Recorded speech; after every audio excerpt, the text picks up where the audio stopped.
I wanted to start this blog out by reading an excerpt from a speech given by Theodore Roosevelt in Paris, France on April 23, 1910. The excerpt has come to be known as the Man in the Arena speech. It is not the critic who counts, not the one who points out how the strong man stumbled or how the doer of deeds might have done them better.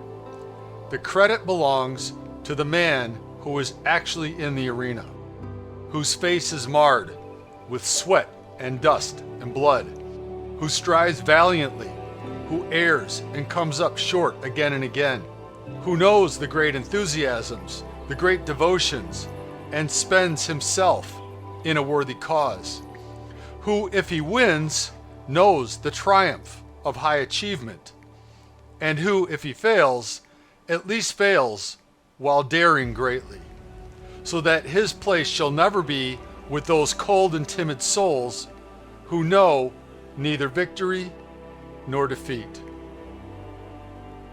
I wanted to read that because I feel that so intensely and internally recently. And so I wrote this blog to address all of those critics out there who essentially refuse to look at my work before criticizing. They assume they know what I'm talking about when they don't know at all what I'm talking about or proposing. So given that understanding, I will now continue with the blog.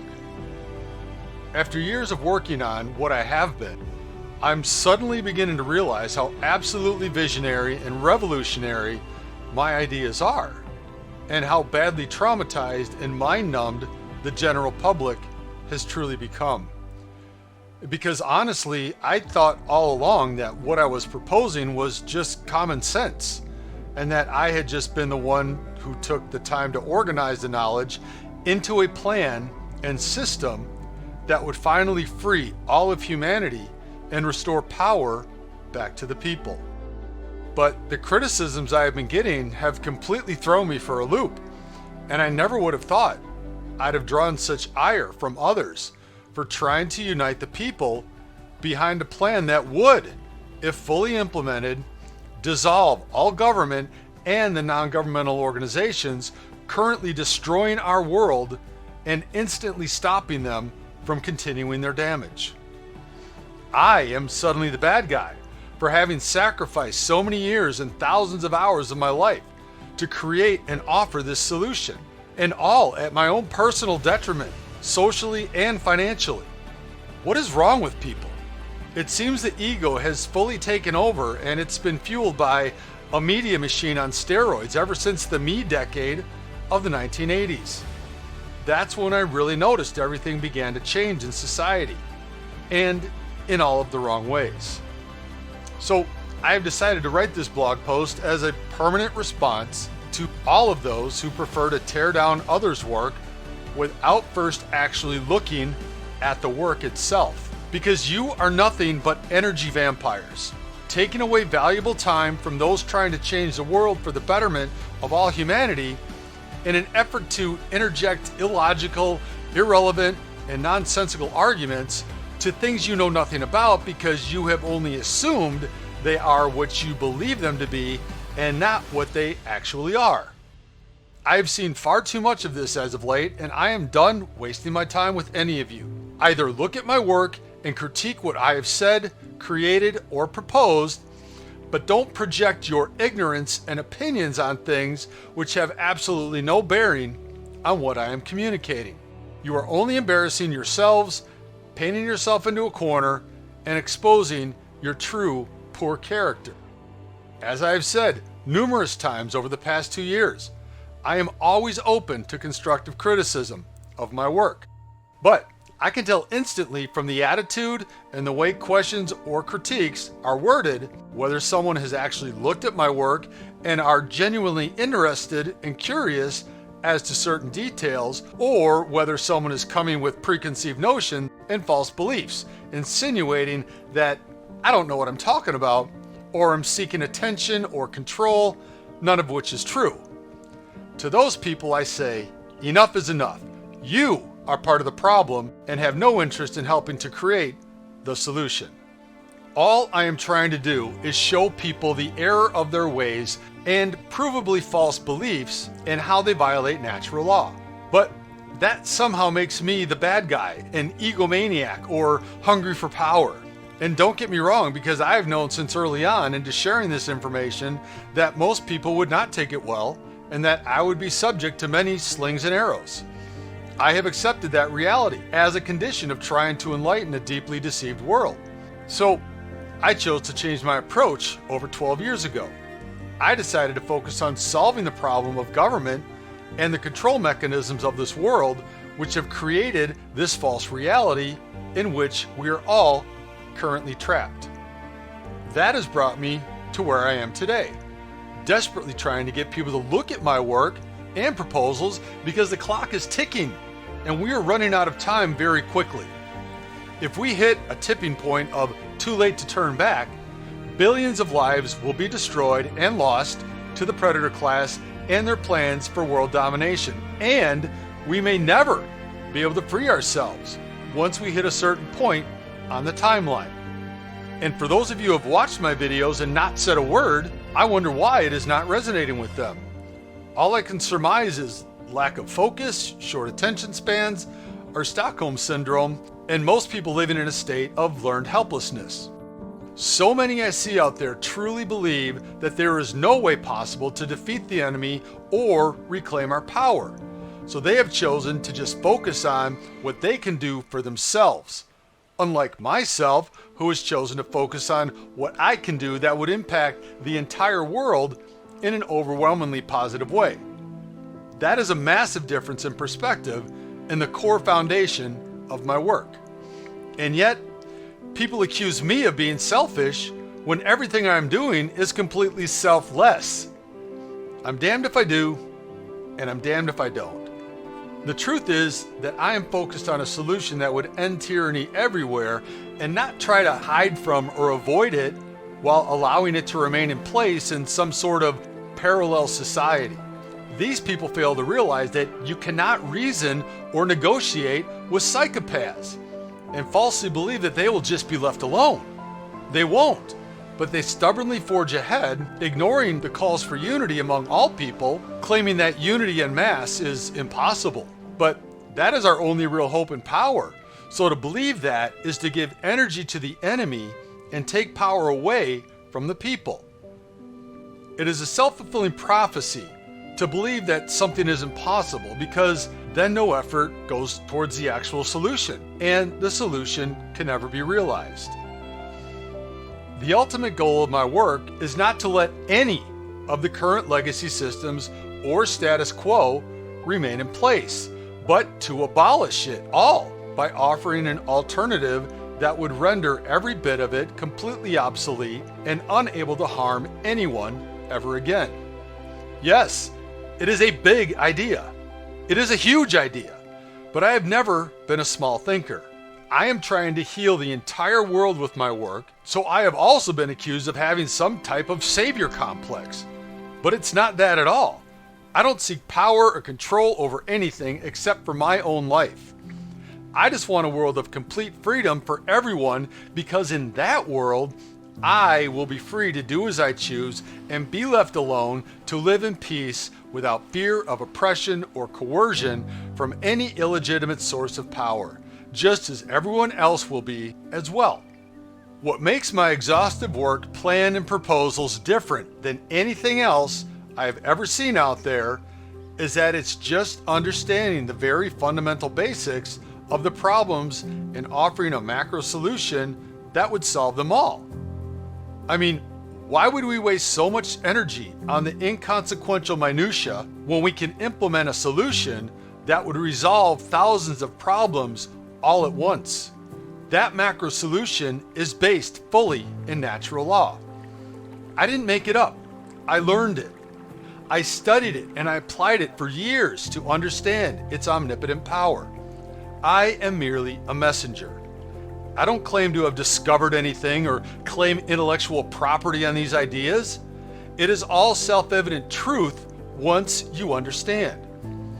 I am only here to help teach it to the world so that millions of others will understand that the power has always been with us, and that united, we can simply walk away without harm or repercussions. So, what is natural law? Natural law is the Creator's law. It is the most powerful force in existence, and we are all bound by it every second of our entire lives. From the moment we're conceived until the moment our physical bodies give up and our souls move on. We can either learn its incredible power, or we will suffer the consequences of our willful ignorance. It is as simple as that. For every single problem or negative consequence in this world, at its very root is a violation of one natural law or another. But to learn and understand it is actually very simple. I did so over 11 years ago, and my life has improved immensely by aligning with natural law. Essentially, the closer one aligns with natural law, the better one's life gets. The more you stray from natural law, the more problems you invite into your life, and the more difficult it becomes. It is an incredibly simple yet powerful ideology by which to live, and can change the entire paradigm of our false reality once enough people understand this profound and universal truth. So let's talk a little bit more about what it is, and the best way to do that is to tell you the definition given by the man who taught me, Mark Passio. His working definition of natural law is simply universal, non-man-made, binding, and immutable conditions that govern the consequences of behavior. Natural law is a body of universal spiritual laws which act as the governing dynamic of consciousness. So, everything we do and every action we take has implications defined and controlled by natural law. Natural law can also be defined as all objective truth in existence as well. Thus, operating on personal and subjective opinions not aligned with natural law and objective reality is a problem or disaster waiting to happen. And just because we have been falsely indoctrinated by a broken societal system to believe that we somehow have a right to our opinion and that we can create whatever imagined false reality we choose, does not mean that doing so protects us from suffering from those false beliefs when acted upon. Some consequences are born immediately, and some take months or years to manifest. But natural law will always reveal itself in the end. There is no escaping it. So, taking this knowledge, I have worked tens of thousands of unpaid hours of my life to apply this understanding to the great problems of our world and the human condition, because the empath in me drove me to do so. Yes, I actually did that. How many others can say that they have? How many of my critics have actually done the work that I have? I'm guessing none of them, because had they done so like others, they would be aligned with me and not fighting me. But I didn't do it for me. I did it for everyone, because I didn't see anyone else out there seeking to stop the insanity in this world by actually creating a vision, a roadmap, and a blueprint to do just that, stop the insanity in this world. All I saw primarily was people talking about the problems, but offering no solutions that would help to stop the problems by applying natural law to them. They have completely missed what I came to learn over a decade ago. No, what I see everyone out there doing is going through the most awkward forms of mental gymnastics to try to fix broken systems while allowing the broken system to remain in place, when it is the system itself which is the violation of natural law, and thus cannot ever be fixed. Do you get it now? Any and all supposed solutions to a problem rooted in a lie, which is a violation of natural law, are nothing more than a complete waste of energy, because they don't solve the actual problem causing the misery to others in the first place. So I ask everyone, why bother obsessing on ineffective remedies? You are all the thousand hacking at the branches of evil to my work, which truly strikes at the root, as Henry David Thoreau wrote. Government cannot be fixed because it is all operating under numerous violations of natural law, and thus creating untold misery and devastation in our world for billions of people every single day. Are we now beginning to understand the vital importance of my work and why I'm so adamant on people looking at it and why it's not about me, but about an idea? Because most are still trying to do the impossible by fixing something broken and irreparable from its very inception. In my proposed Constitution for a Natural Law Republic, I define the 4 moral maxims of a peaceful society based in natural law. Those 4 moral maxims are: 1. The golden rule. Treat everyone as you wish to be treated yourself. 2. Don't steal. Every violation of natural law is one form of theft or another. 3. Honor your contracts and word. Do all you have promised to the best of your ability. And 4. Always respect the balance of nature. Everything is connected in this world, so do no harm. Now, who would be opposed to creating a new social order based on those moral maxims? I can only think that the worst elements of society would, but most would have no problem signing on to a system that has been simplified to those 4 moral maxims. But still, I get criticized for somehow trying to create a new form of tyrannical government. But once people look at the entirety of my work, they will come to understand that the way it is devised and structured, all power and sovereignty is fully restored to the individual, you, and no one has any right or power to impose their will upon anyone else or trespass against others. Does that not sound like a society infinitely superior to the one in which we currently live? Would you not do everything in your power to bring that about if given the opportunity?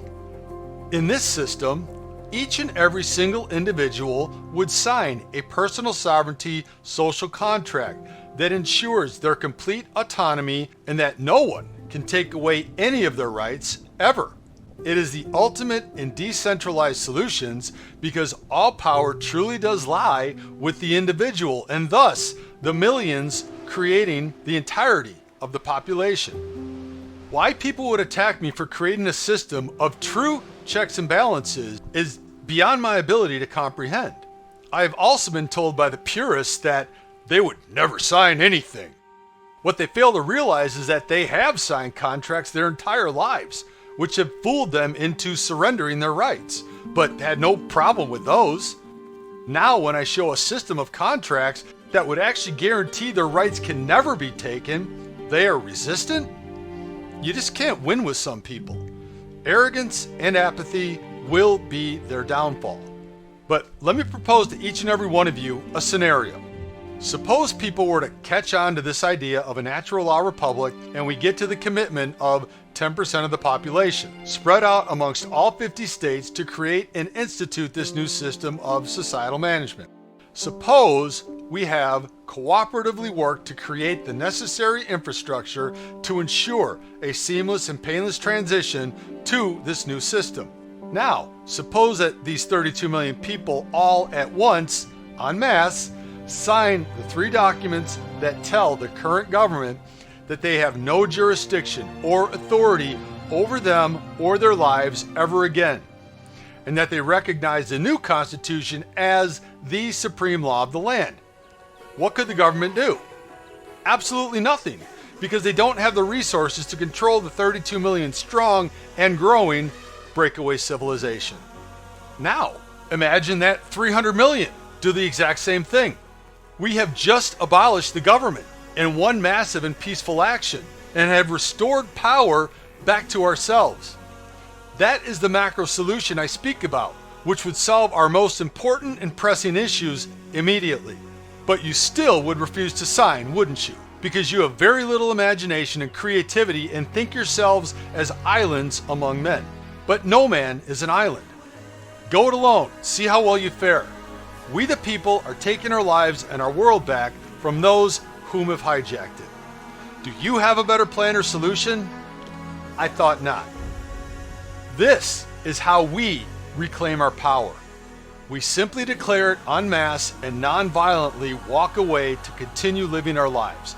Period. That is how it is done. our signatures on a new constitution immediately give the new natural law republic more legitimacy than the old system ever had because no one was signatory to it. With this solution, there is no working within the system or learning complex legal jargon or papering up or asserting your rights to an illegitimate authority.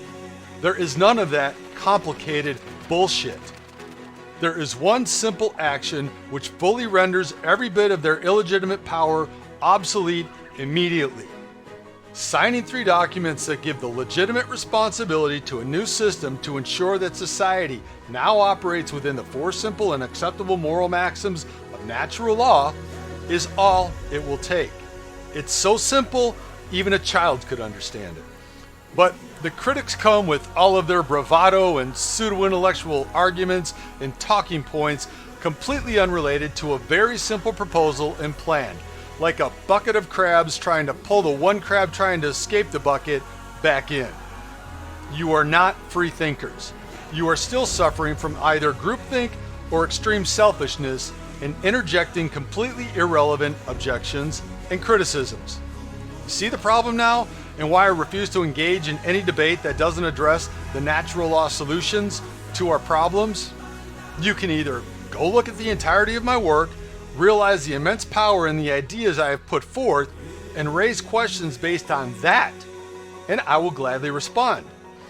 But any criticisms which have been fully addressed and answered in my work, and to which I have already spent dozens to thousands of hours to create, will, from this point forward, be summarily ignored. I have a critical mass to focus on building. Learn critical thinking and natural law, and then critique what I've spent over a quarter of my life creating. I am done wasting my time with you. Which brings me to one final complaint from the peanut gallery, which is, why should we waste our precious time looking at your work? Why? What better option do you have? Continue to allow the criminal predator class to remain in power and let them abuse the world even more?